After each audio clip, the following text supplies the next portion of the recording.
1970 में अरब दुनिया में ऐसे दो लीडर्स आए जो मिडिल ईस्ट की तारीख में बहुत अहम किरदार अदा करने वाले थे। पहले लीडर थे अनवर सादात, जो जमाल अब्दुल नासिर के इंतकाल के बाद अक्टूबर में मिस्र के नए सदर बने। दूसरे अरब लीडर थे शाम के हाफिजुल असद, जिन्होंने अगले माह नवंबर में शामी फौज की मदद से इक़्तिदार पर कब्जा किया। शाम और मिस्र दोनों ही 67 की 6 रोज़ा जंग में इसराइल के हाथों जख्म खा चुके थे।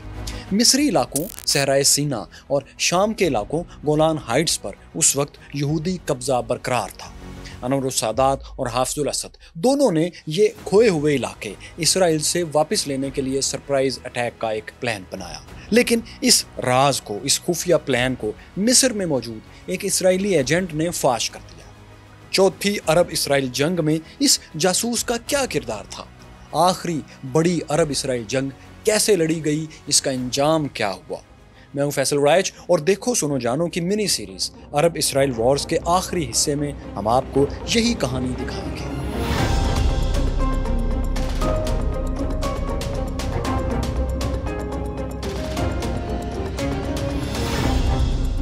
5 अक्टूबर 1973 की रात लंदन में एक मिस्री जासूस और मोसाद चीफ की हंगामी मुलाकात हो रही थी। ये मिस्री जासूस जो इसराइल के लिए काम करता था, इसका कोड नेम द एंजल था। जासूस द एंजल ने मोसाद चीफ को बताया कि मिस्र और सीरिया कल शाम 6 बजे इसराइल पर हमला करेंगे। मोसाद चीफ के हाथ पांव फूल गए। उन्होंने फौरी तौर पर प्राइम मिनिस्टर गोल्डा मायर को ये खबर पहुंचा दी। अगले रोज 6 अक्टूबर की सुबह 8 बजे तल अबीब में इसराइली कैबिनेट की मीटिंग हुई। इस मीटिंग में इसराइल की तमाम रेगुलर और रिजर्व फोर्सेस को फौरी एक्टिव करने की मंजूरी दे दी गई। लेकिन इसमें एक मसला था, वो ये कि 6 अक्टूबर सबसे अहम यहूदी मजहबी त्यौहार यौम किपुर का दिन था। इस दिन यहूदी खुदा से अपने गुनाहों की माफ़ी तलब करते हैं। ये आम छुट्टी का दिन था, यहाँ तक कि ज़्यादातर रेगुलर इसराइली फौजी भी छुट्टियों पर ही थे। नहर स्वेज के मशरकी किनारे पर, यानी सहराए सीना वाली साइड पर जहाँ इसराइल का कब्जा था, वहाँ इसराइल की डिफेंस लाइन, जिसे बारलेव लाइन कहते हैं, वहाँ भी बहुत थोड़ी सी फोर्स थी। इसी तरह इसराइली कब्जे वाली गोलान हाइट्स और शाम के बॉर्डर पर, जिसे कि पर्पल लाइन कहते थे, वहाँ भी बहुत कम ज्यूश फोर्सेस थी। यानी इसराइल इस हमले से निपटने के लिए पहले से बिल्कुल तैयार नहीं था। ये सब उसके लिए एक सरप्राइज होने जा रहा था। यौम किपुर की छुट्टी मनाते हुए फौजियों को वापसी में वक्त भी चाहिए था। फिर भी इसराइल को उम्मीद ये थी कि शाम 6 बजे से पहले पहले उनकी फौज इतनी एक्टिव हो जाएगी कि इस हमले को कुछ दिन के लिए झेल सकेगी। लेकिन दोस्तों, यहाँ फिर एक सरप्राइज था। हमला 6 बजे के बजाय दिन दोपहर 2 बजे शुरू हो गया, यानी 4 घंटे उस वक्त से पहले जो इसराइली फौज के जहन में था। और इस सरप्राइज के पीछे था एक बार फिर वही जासूस, मिस्री जासूस, या इसे इसराइली जासूस आप कहें, वो दी एंजल। आखिर ये जासूस था कौन? दोस्तों, इसका असल नाम अशरफ मरवान था। ये मिस्र के मरहूम सदर जमाल अब्दुल नासिर का दामाद था। इनकी बेटी मोना नासिर का शौहर। सदर जमाल अब्दुल नासिर की वफात के बाद वो नए प्रेसिडेंट अनवर सादात का इंफॉर्मेशन सेक्रेटरी बन गया। इसी मुलाजमत के दौरान किसी वक्त वो मिस्री इंटेलिजेंस की तरफ से डबल एजेंट बनकर इसराइल को गलत मालूमात फराहम करने लगा। यानी वो बज़ाहिर दी एंजल के नाम से इसराइली मोसाद का एजेंट था, लेकिन असल काम वो मिस्री इंटेलिजेंस के लिए करता था। तो 6 अक्टूबर के मुतालिक इसराइल को मिसलीड करने के लिए भी मिस्र ने इसे ही इस्तेमाल किया था। इसने एक तो इसराइल को हमले के दिन की खबर देकर उनकी नज़रों में अपनी क्रेडिबिलिटी बना ली थी या बनाए रखी थी। दूसरा, उन्हें 4 घंटे बाद का वक्त बताकर कुछ रिलैक्स भी कर दिया था, यानी कि ये उसने अपने मुल्क का, मिस्र का फ़ायदा किया था। यही वजह थी कि 2 बजे जब हमला शुरू हुआ तो अर्ली वार्निंग के बावजूद इसराइल इस अचानक हमले को झेल नहीं पाया। यहाँ आप ये भी जान लें कि 6 अक्टूबर अगर यहूदियों के यहाँ यौम किपुर का दिन था, तो मुसलमानों के यहाँ भी रमज़ान मुबारक का महीना चल रहा था और 10 तारीख थी। ज़्यादातर मिस्री फ़ौजी रोज़े से थे। हमले से पहले फ़ौजियों ने चाय और खजूरों से अपना रोज़ा तोड़ा, क्योंकि रोज़े की हालत में जंग मुमकिन नहीं थी। जाहिर है उन्होंने थक कर पानी भी पीना था, तो इसलिए रोज़ा उन्हें तोड़ना पड़ा, कज़ा करना पड़ा। ठीक 2 बजे मिस्री एयर बेसिस से 200 से ज़ायद लड़ाका तैयारे फ़ज़ा में बुलंद हुए और नहर स्वेज कैनाल पार करके सहराए सीना में इसराइली फोर्सेस पर टूट पड़े। इन्होंने इसराइल की एयर बेसिस, मिसाइल बैटरीज और रेडार साइट्स को शदीद नुकसान पहुंचाया। تاہم اس دوران دشمن کے فائر سے 8 مصری طیارے تباہ ہو گئے۔ کچھ پائلٹس بھی مارے گئے جن میں پریزیڈنٹ انور السادات کے چھوٹے بھائی عاطف السادات بھی شامل تھے۔ فضائی کارروائی کے بعد زمینی حملہ شروع ہو گیا۔ نہر سویز کے مغربی کنارے پر نصب مصری توپ خانے نے اسرائیلی مورچوں پر شدید بمباری شروع کر دی۔ اس کے ساتھ ہی ہزاروں مصری فوجیوں نے ربر کی کشتیوں میں نہر سویز کو پار کر لیا۔ دوسرے کنارے پر جہاں اسرائیلیوں نے ریت سے حفاظتی اونچے بند بنا رکھے تھے وہ 20 میٹر بلند تھے۔ مصری فوجی نعرے لگاتے ہوئے اس بند پر چڑھ گئے اور اس کے اوپر موجود اسرائیلی مورچوں پر قبضہ کرنے لگے۔ ان فوجیوں کے پیچھے سینکڑوں انجینئرز بھی کشتیوں کے ذریعے اسی سائڈ پر اتر گئے۔ ان کے پاس بڑے بڑے پائپس اور موٹریں تھیں۔ انہوں نے ان پائپس کو نہر سویز میں ڈالا اور موٹریں چلا دیں۔ پائپ سے پانی کی بوچھاڑ نکلی اور ریت کا بند جگہ جگہ سے ٹوٹنے لگا۔ چند ہی گھنٹوں میں بند کے اندر بڑے بڑے شگاف ہو گئے، بڑے بڑے دروازے بن گئے۔ اب انجینئرز نے ان شگافوں کے سامنے نہر سویز پر عارضی پل بنانا شروع کر دیے۔ ایسے کم از کم 3 پل مختلف جگہوں پر نہر سویز پر بنائے گئے۔ جب پل بن گئے تو مصری فوجی گاڑیاں، ٹینکس اور بھاری توپیں انہی پلوں سے گزر کر بند کے شگافوں سے صحرائے سینا میں داخل ہونے لگیں۔ چند روز کے اندر تقریباً 1 لاکھ مصری فوجی نہر کراس کر کے اسرائیلی قبضے والے نہر سویز کے پار والے علاقے صحرائے سینا میں پہنچ چکے تھے۔ مصری فوجیوں کو نہر سویز کے مشرقی کنارے پر قبضے میں زیادہ مشکل پیش نہیں آئی تھی۔ اسرائیلی فوجی کم تعداد میں ہونے کی وجہ سے اس ایجپشین حملے کا مقابلہ بھی نہیں کر سکے تھے۔ بہت سے اسرائیلی فوجی مارے گئے تھے اور جو باقی بچے تھے انہوں نے ہتھیار ڈال دیے۔ ان اسرائیلی فوجیوں کو نہر سویز کے دوسری طرف یعنی مصر والی سائڈ پر مغربی کنارے پر گرفتار کر کے بھیج دیا گیا۔ مصریوں نے اسرائیلی مورچوں سے ان کے پرچم اتار کر پھاڑ ڈالے اور اپنے پرچم لہرا دیے۔ اسرائیل کی مضبوط ترین دفاعی پوزیشن بارلیو لائن جو نہر سویز کے مشرقی کنارے پر تھی صحرائے سینا والی سائڈ پر، وہ ناکام ہو چکی تھی، لیکن اس لائن کے پیچھے 100 اسرائیلی ٹینکس کھڑے تھے۔ مصری حملہ شروع ہوتے ہی ان ٹینکوں نے بارلیو لائن کی طرف بڑھنا شروع کر دیا۔ تاہم ایجپشین فورسز کے پاس ان ٹینکوں سے نپٹنے کے لیے بھی ایک خاص رشین ویپن، روسی ہتھیار موجود تھا۔ یہ تھا AT-3 سیگر میزائل جو 3 کلومیٹر کی رینج میں کسی بھی ٹینک کو تباہ کر سکتا تھا۔ جیسے ہی اسرائیلی ٹینکس نزدیک آئے تو ان میزائلوں کا نشانہ بننے لگے۔ دیکھتے ہی دیکھتے درجنوں اسرائیلی ٹینکس شعلوں میں نہا گئے اور باقی پسپا ہو گئے۔ 100 اسرائیلی ٹینکوں کا پہلا حملہ مصری فوج نے ناکام بنا دیا تھا۔ مصر نے صحرائے سینا میں داخل ہونے والی اپنی فوج کو 2 حصوں میں تقسیم کیا، ایک کو سیکنڈ آرمی، دوسری کو تھرڈ آرمی کا نام دیا۔ سیکنڈ آرمی اوپر شمال کی طرف نارتھ کی طرف سے حملہ کر رہی تھی اور تھرڈ آرمی نیچے جنوب کی طرف سے۔ مصریوں کے پاس 1000 سے زائد ٹینکس، 10,000 سے اوپر فوجی گاڑیاں اور بے شمار توپیں تھیں۔ ان دونوں مصری آرمیز نے اسرائیلیوں کو پیچھے دھکیل کر صحرائے سینا میں 15 کلومیٹر تک پیش قدمی کی اور کئی بستیوں کو واپس لے لیا۔ اس دوران اسرائیلی ایئر فورس بھی اپنی فوج کی مدد کے لیے آ گئی۔ آپ ساتھیوں پچھلی ویڈیو میں جان چکے ہیں کہ 6 ڈے وار میں اسرائیلی ایئر فورس نے فیصلہ کن کردار ادا کیا تھا۔ اس نے عرب طیاروں کو اڑنے سے پہلے ہی برباد کر دیا تھا، جبکہ زمینی فوجوں کو بھی شدید نقصان پہنچایا تھا۔ لیکن اس بار مصریوں کے پاس Russian anti aircraft missiles موجود تھے۔ ان میں سے کچھ کی رینج تو 50 کلومیٹر سے اوپر تھی۔ ان میزائلوں نے جلد ہی تقریباً 60 اسرائیلی طیارے مار گرائے۔ اس نقصان کے بعد اسرائیلی فوج نے حملے کے لیے اپنے طیارے بھیجنا ہی بند کر دیے۔ دوسری طرف ساتھیوں ان کے ٹینک بھی اینٹی ٹینک میزائلوں کے خوف سے اب آگے نہیں بڑھ رہے تھے۔ یعنی جنگ کے شروع میں صحرائے سینا میں مصریوں کا پلڑا بھاری ہو چکا تھا۔ جب صحرائے سینا میں مصر جیت رہا تھا تو دوسری طرف شام کے محاذ پر سیریا میں بھی اسرائیلی فوج مشکلات کا شکار تھی۔ شامی فوجیوں نے بھی 6 اکتوبر کو دن 2 بجے ہی اٹیک کیا تھا۔ ان کے پاس بھی روسی میزائلز تھے۔ انہی کی مدد سے شامیوں نے پہلے ہی روز 40 اسرائیلی طیارے مار گرائے۔ شامی فورسز کے پاس 800 ٹینکس تھے جن کی مدد سے وہ گولان ہائٹس میں تیزی سے پیش قدمی کر رہے تھے۔ پہلے روز شامی کمانڈوز نے ہیلی کاپٹرز کے ذریعے گولان ہائٹس پر لینڈ کیا اور ایک اہم پہاڑی ماؤنٹ ہرمون پر پوزیشن لے لی۔ 5 روز کے اندر گولان ہائٹس میں اسرائیل کے 250 سے زیادہ ٹینکس تباہ اور سینکڑوں فوجی مارے جا چکے تھے۔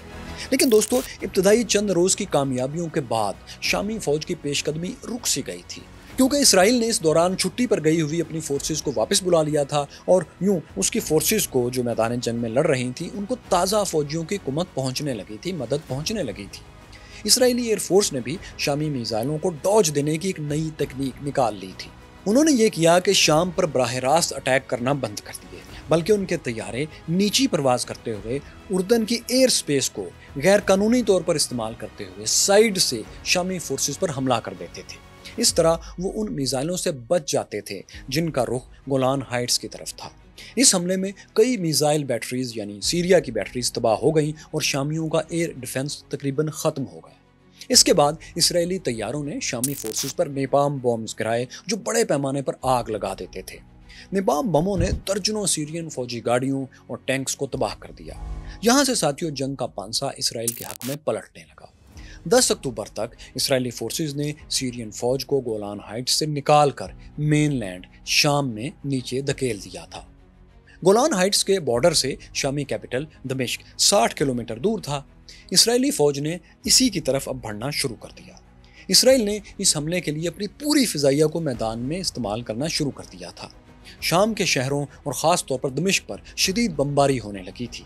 اس سے پہلے کہ شامی ایئر فورس کچھ کارکردگی دکھاتی، اسرائیلی طیاروں نے اسے بھی ناکارہ کر دیا۔ مطلب کئی طیارے مار گرائے، جس کے بعد سیرین ایئر فورس مقابلے کی سکت ہی کھو بیٹھی۔ اب صورتحال یہ تھی کہ اسرائیلیوں کی پیش قدمی کے سامنے سیرین آرمی یا تو بھاگ رہی تھی یا پھر جگہ جگہ ہتھیار ڈال رہی تھی۔ شامی صدر حافظ الاسد نے گھبرا کر دوسرے عرب ممالک کو SOS پیغام بھیجنا شروع کر دیے کہ دمشق کو بچاؤ، دمشق کی مدد کو پہنچو۔ عرب ممالک نے ان کی اپیل پر لبیک کہا۔ عراقی دارالحکومت بغداد سے فوری طور پر ایک ٹینک فورس کو شام بھیج دیا گیا۔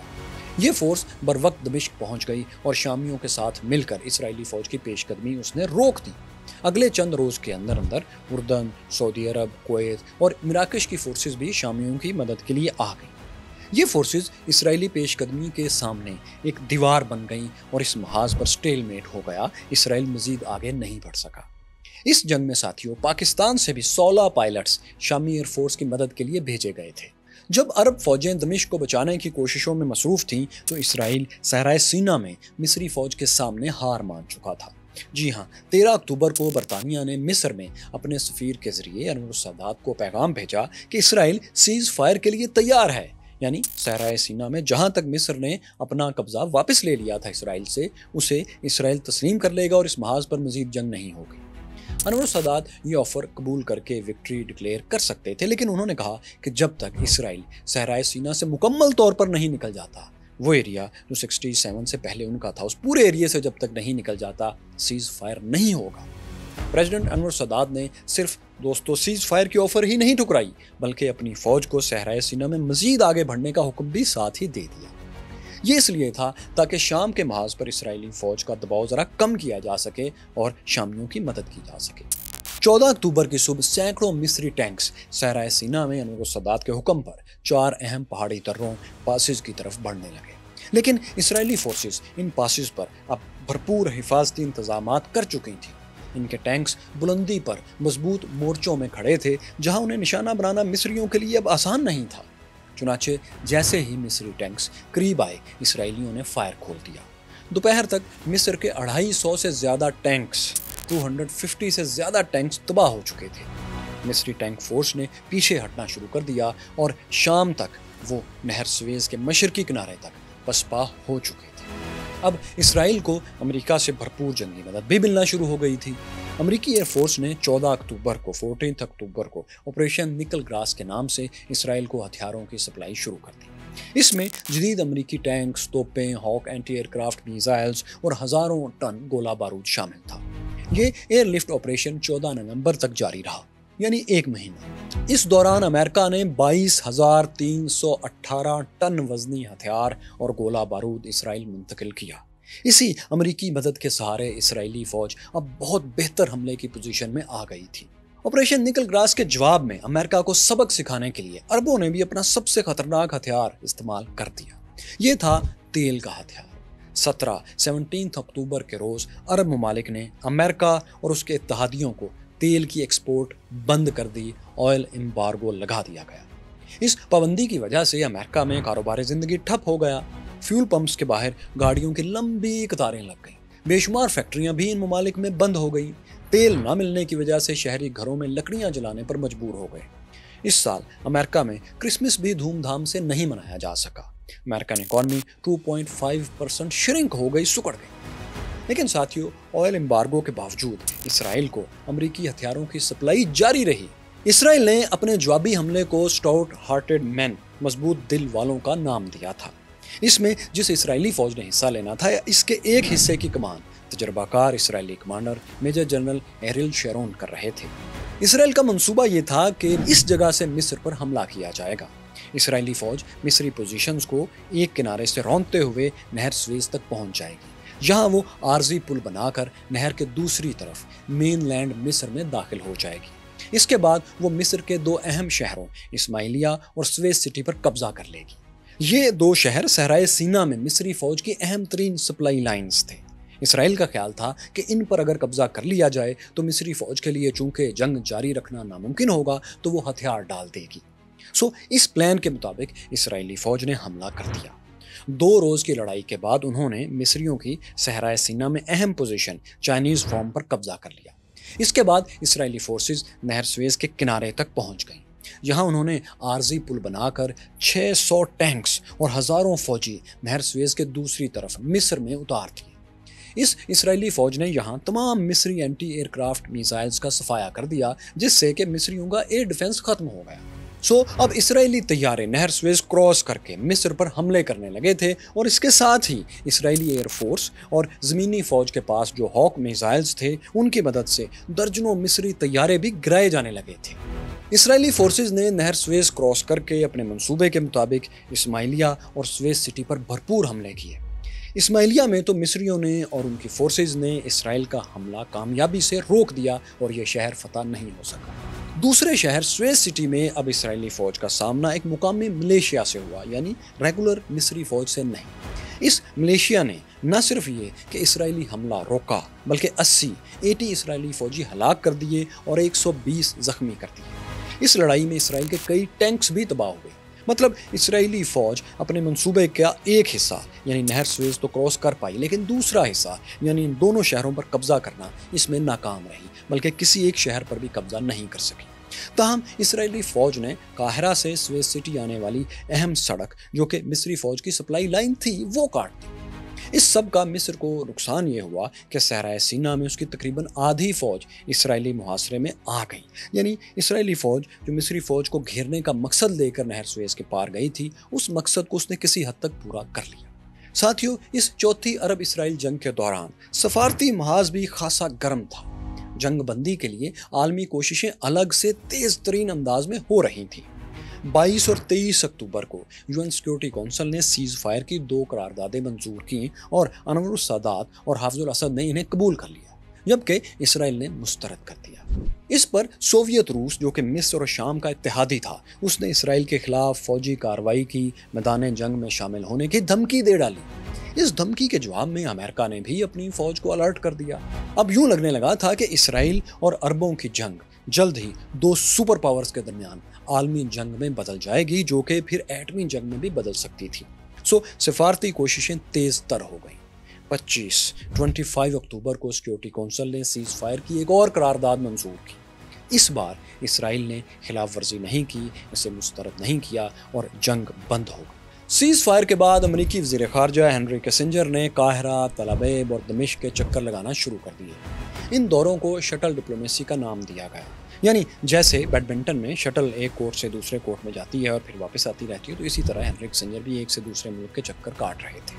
इन दौरों के नतीजे में जो मुआहदे हुए, उनके तहत फरवरी 1974 में इसराइली फ़ौज मिस्र को खाली करके नहर स्वेज के मशरकी किनारे पर सहराए सीना में कई किलोमीटर पीछे चली गई। यानी जहाँ मिस्री 2nd और 3rd आर्मीज मौजूद थीं, वो इलाके मिस्र के कब्जे ही में रहे। यूं नहर स्वेज भी पूरी तरह मिस्र के कंट्रोल ही में रही और सहराए सीना का कुछ हिस्सा भी उन्हें शुरू में मिल गया। ताहम ज़्यादा इलाका इसराइल के कब्जे में ही रहा। इसराइली फ़ौज और मिस्री पोजीशंस के दरमियान एक बफर जोन कायम कर दिया गया, जिसमें यूएन फोर्सेस तैनात कर दी गईं। अक्टूबर 74 में इसराइली फोर्सेस शाम के इलाके भी खाली करके गोलान हाइट्स में वापस चली गईं। इसराइल ने गोलान हाइट्स का अहम तरीन शहर अल कुनैतरा भी शाम को वापस कर दिया।